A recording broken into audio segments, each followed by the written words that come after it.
तो फाइनली साल 2020 पीछे छूट चुका है और लोग वापस से इंतजार कर रहे हैं कुछ एक्साइटिंग एनीमे और उनके सीजन्स के लिए। So hey guys, this is Tarun from Anime TM Talks और आज मैं आया हूँ अल्टीमेट नेगस चैनल पर for a special video about top 10 anticipated anime of 2021 जिनका लोग बहुत समय से इंतजार कर रहे हैं और जिन एनिमे की हाइप इस समय बहुत ज्यादा है। तो ये सब एनीमे रैंडमली उठाए गए हैं और हमने कोई रैंकिंग नहीं की है इन सब एनीमे की, तो कमेंट सेक्शन में ये मत लिखना कि ये एनीमे इस वाले जगह पर होना चाहिए था। और हाँ, शुरुआत करने से पहले ही हम दोनों की तरफ से आप सभी को हैप्पी न्यू ईयर। तो बिना देर किए जल्दी से शुरू करते हैं। टू योर एटर्निटी एक एनिमे अडेप्टेशन है ऑफ अ मांगा विद द सेम नेम। इस मांगा को लिखा है अ साइलेंट वॉइस की मांगा क्रिएटर योशितोकी उइमा ने, जो कि काफी होना चाहिए to convince you to watch this show. जरा सोचो, जो राइटर सिर्फ एक मूवी में इतने सारे इमोशंस डाल सकता है, वो फुल फ्लेज्ड एनिमे सीरीज में क्या कुछ नहीं कर देगा। और अगर आप अब भी थोड़ा कंफ्यूज्ड हैं कि ये सीरीज फॉलो करनी चाहिए या नहीं, तो ये है माय एनिमे लिस्ट पर इस मांगा की ranking. So as long as the animation studio doesn't fuck up, it is going to be one of the most critically acclaimed anime of 2021। इसका प्लॉट कुछ ऐसा है कि धरती पर एक मिस्टीरियस और इमॉर्टल बीइंग को भेजा गया है to observe its effect on humanity. इसकी कोई शेप और फॉर्म नहीं है, लेकिन ये किसी की भी शेप और फॉर्म ले सकता है। शुरुआत में वो सिर्फ एक स्फेयर होता है, फिर वो एक पत्थर की शेप लेता है, फिर वुल्फ की और इन दी एंड एक इंसान की, और वो निकल पड़ता है जिंदगी का मतलब ढूंढने की कभी ना खत्म होने वाली तलाश में। तुम्हारा तो पता नहीं, but I am already excited for this. Burning kabaddi. Well, जब इस एनीमे का फर्स्ट टीजर रिलीज हुआ था तो हमें इंडियन ओटाकुस के अंदर एक अलग ही हाइप देखने को मिली थी। जैसे कि वो कह रहे हो कि फाइनली जापान ने हम इंडियन ओटाकुस की सुनी तो सही, and finally there will be an anime on our Indian sports kabaddi. Plot बहुत ही सिंपल है। वेल, एनीमे में हमारा मेन कैरेक्टर एक former ace junior high school के सॉकर टीम का एक प्लेयर होता है, जो कि बाद में जाकर स्पोर्ट्स को डिसलाइक करने लगता है। लेकिन एक दिन उसे एक कबड्डी क्लब को ज्वाइन करने का इन्विटेशन रिसीव होता है, but after that he suddenly takes an interest on kabaddi. Well, आगे मैं इस एनीमे के बारे में कुछ नहीं बोलूंगा because I don't want to spoil your hype against this anime। Burning kabaddi भी 2015 की एक मांगा है जिसको एनीमे एडाप्टेशन मिली है। जब इस एनीमे के बारे में इंडियन ओटाकुस को पता चला तो उसका एक्सपीरियंस कुछ अलग ही था। बर्निंग कबड्डी इस साल के अप्रैल को रिलीज होने वाली है। वैसे फाइनल डेट अनाउंस नहीं हुई है, जो कि हमें कुछ दिनों के बाद देखने को मिलेगी। एंड आई होप कि this anime will give an good impact on our Indian audience, क्योंकि जिस तरह से लोग इस एनीमे का वेट कर रहे हैं तो उनके एक्सपेक्टेशंस पे पानी तो फेरा नहीं जा सकता, because they think that this anime will also be the one which will entertain us. तो इस एनीमे को आने वाले समय में देखना मत भूलना। This anime is an great opportunity for our Indian audience. Uzumaki ji नहीं, इसका नारुतो से कोई वास्ता नहीं है। जुंजी इतो एक ऐसे क्रिएटर हैं जिनका हॉरर उनके नाम से ही बिक जाता है। Now don't you dare compare him to the ultimate horror legend Vikram Bhatt. Junji Ito अपने साइकोलॉजिकल, थॉट प्रोवोकिंग और माइंड नंबिंग हॉरर के लिए जाने जाते हैं, जिसको देख के किसी के भी दिमाग का भजिया पाला हो जाए। जब से उज़ुमाकी की एनिमे अडेप्टेशन अनाउंस हुई है, तब से फैंस के बीच इसके लिए बहुत एक्साइटमेंट है। लेकिन 2020 में कोरोना की वजह से इसकी अडेप्टेशन को डिले कर दिया गया था। पूरी उम्मीद है कि 2020 में ये एनिमे जरूर रिलीज होगा और आते ही धमाका होगा। वैसे मैं इस मांगा को जल्द ही खरीद कर पढ़ने की सोच रहा हूँ, लेकिन अगर तुम में से कोई ऐसा दिलदार है जो अपनी मांगा मुझे भेजना चाहे तो You know my shipping address, right? खैर, कमिंग बैक टू उज़ुमाकी, इसका प्लॉट कुछ अजीब सा है। एक दिन एक लड़की अपने बॉयफ्रेंड से मिलने जा रही होती है और वो रास्ते में देखती है कि उसके पिताजी एक स्नेल के शेल को घूर रहे थे। वो इस चीज की चुगली अपने बॉयफ्रेंड से कर देती है और वो बॉयफ्रेंड उसे बताता है कि लड़की का बाप आजकल कुछ अजीब हरकतें कर रहा है। लड़की के फादर ने स्पाइरल शेप्स का कोई ऑब्सेशन डेवलप किया है और यही है प्लॉट। कुछ खास नहीं है, मतलब जो भी आप देखकर ही समझ आएगा। But it is going to be as crazy as this plot sounds. Well, अगर आप सभी लोगों ने हाईक्यू देखा होगा तो आप सभी लोग को ये तो पता ही होगा कि वो कितना ज्यादा इंटरेस्टिंग था और स्पोर्ट्स एनीमे कितना ज्यादा एक्साइटिंग हो सकते हैं। तो 7th नंबर पर जिस एनीमे का नाम मैं लेने जा रहा हूँ वो है 2.43 या फिर 2.43 सेइन high school boys volleyball club. जानता हूँ कि बहुत ही बड़ा और अजीब सा नाम है, लेकिन वो कहते हैं ना कि डोंट जज a book by its cover. जब मैंने इस एनीमे के ट्रेलर को पहली बार देखा तो मुझे ये रियलाइज हुआ कि there is something in this anime that will generate an interest among us. जैसे कि हाइक्यू ने कर दिखाया था, तो इस एनिमे के ऊपर एक्सपेक्ट करना तो बनता है। मुझे इस एनिमे के प्लॉट के बारे में ज्यादा कुछ नहीं बताना, क्योंकि ये एनिमे अभी तक रिलीज भी नहीं हुआ है और ये मेरे लिए कमेंट सेक्शन में हानिकारक भी हो सकता है। Just I can tell you that कि एक कैरेक्टर टोक्यो से फिर से अपने होम टाउन आता है और अपने एक चाइल्डहुड फ्रेंड से मिलता है, और बाद में वो दोनों दोस्त सेंट जूनियर हाई स्कूल के वॉलीबॉल क्लब में ज्वाइन होते हैं। And the main story begins from here कि कैसे वो लोग उस वॉलीबॉल क्लब को ज्वाइन करके मेहनत और स्ट्रगल करते हैं with some of the interesting past stories of some characters, जिसको जानने के लिए तुम लोग एक तरह से बेकरार और हड़बड़ा जाओगे। और अगर तुम इस एनिमे के बारे में वाकिफ नहीं हो तो वाकिफ हो जाओ और इस एनिमे के बारे में जान लो, क्योंकि मैं तो इस एनिमे के प्लॉट के बारे में जान चुका हूँ और आगे की स्टोरी में सीधा एनिमे में ही देखूंगा, जो कि 7 जनवरी को रिलीज हो रही है। एंड आई थिंक कि आप सभी लोग भी इसका वेट कर रहे होंगे। MHA Season 5. Love it or hate it, but this franchise is so big now that you just cannot ignore it. अगर तुम किसी भी तरह से खुद को एक ओटाकू कहते हो तो ऐसा हो ही नहीं सकता कि तुम इस सीरीज को ना जानते हो। इस एनिमे को इंट्रोडक्शन की कोई जरूरत नहीं है और मैं अब फॉर्मेलिटीज भी नहीं करूंगा। बस क्विकली यही कहना चाहूंगा कि हर साल की तरह इस साल भी इसका एक सीजन आएगा, हाइप जनरेट करेगा और क्रंची रोल के सारे अवार्ड्स लपेट के चला जाएगा। I know it's irritating but सहलेंगे थोड़ा सा।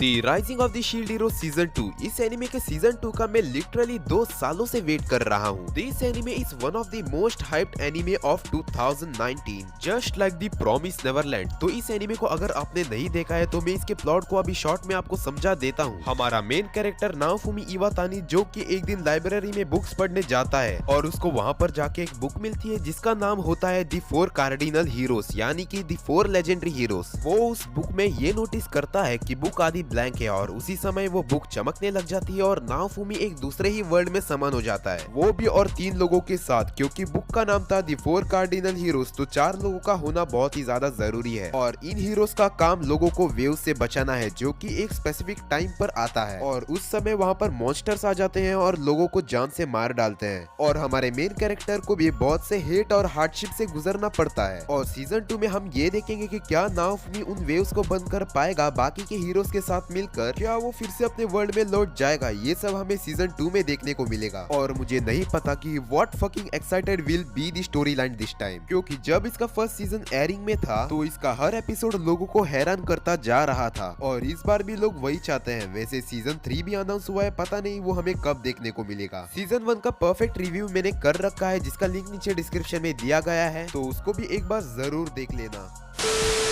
रीज़ीरो सीजन 2 पार्ट 2।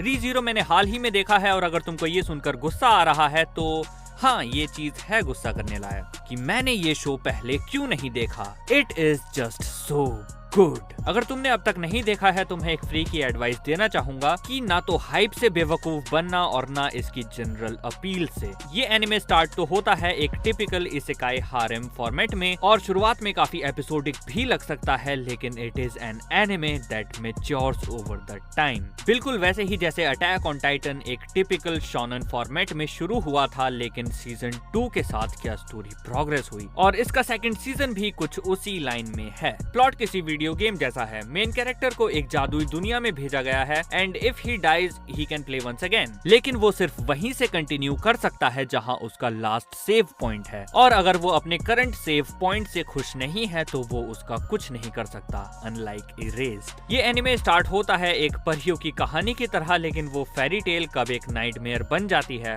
वाह वाह वाह, it is just crazy and I love it. मैं इसके सीजन 2 पार्ट 2 के लिए उतना ही एक्साइटेड हूँ जितना प्रॉमिस्ड नेवरलैंड सीजन 2 के लिए। तुमको भी ये एनिमे जल्द से जल्द देख के फॉलो अप कर लेना चाहिए और अगर तुमको पसंद ना भी आए तो भी रैम है तुम्हारे दिल में जगह बना ही लेगी। It is a gold mine of waifus, grab yours now.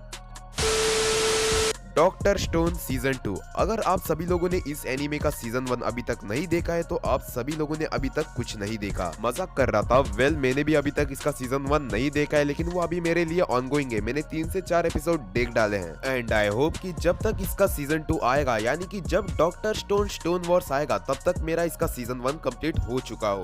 इस एनीमे में होता कुछ ऐसा है कि धरती पर एक आंधी आ जाती है जिसकी वजह से सभी लोग स्टोन के बन जाते हैं और बहुत समय के बाद धरती पर ह्यूमन ह्यूमंस का एग्जिस्टेंस नहीं होता है, इसलिए प्लेनेट अर्थ अपने आप को उस स्टेज पर लेके जाती है जब वो बनी थी, यानी कि अर्थ अपने आप को उस स्टेज पर लेके जाता है जब वो करोड़ों अरबों साल पहले था। एंड आफ्टर दैट हमारा मेन कैरेक्टर सेनकू, जिसका सपना होता है साइंटिस्ट बनने का, वो फिर बहुत से इन्वेंशंस करता है इसी दौरान, और फिर आगे बहुत कुछ होता है। एंड आई होप कि आप सब लोग ये जानने के लिए बहुत ही ज्यादा एक्साइटेड होगे कि सेनकू फिर से एग्जिस्टेंस में कैसे आता है। एंड सीजन 2 का मुझे कोई भी ज्ञान नहीं है क्योंकि मैं अभी भी इस एनीमे को देख रहा हूँ। एंड कोई भी इस एनीमे का अगर डाई हार्टेड फैन होगा तो वो मुझे कमेंट सेक्शन में जरूर बताए कि सीजन 2 में क्या क्या होता है, लेकिन स्पॉइलर मत देना। होरी मिया।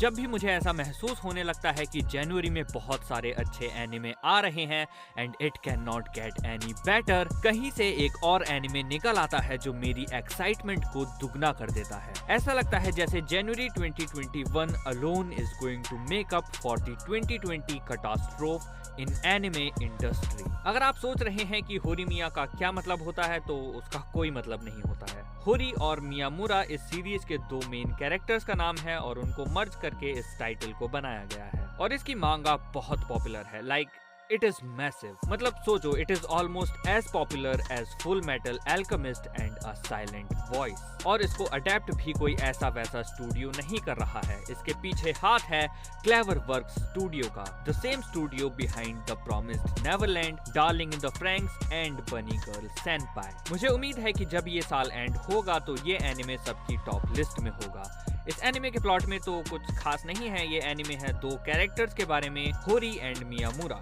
एक लड़का एक लड़की किस्मत के संजोग से मिलते हैं और उनको एक दूसरे के बारे में कुछ ऐसी चीजें जानने को मिलती हैं जो उन्होंने कभी एक्सपेक्ट नहीं की थी। जाहिर है कि ये एनिमे कैरेक्टर ड्रिवन होगा, about emotions, high school comedy and slice of life. I love that genre.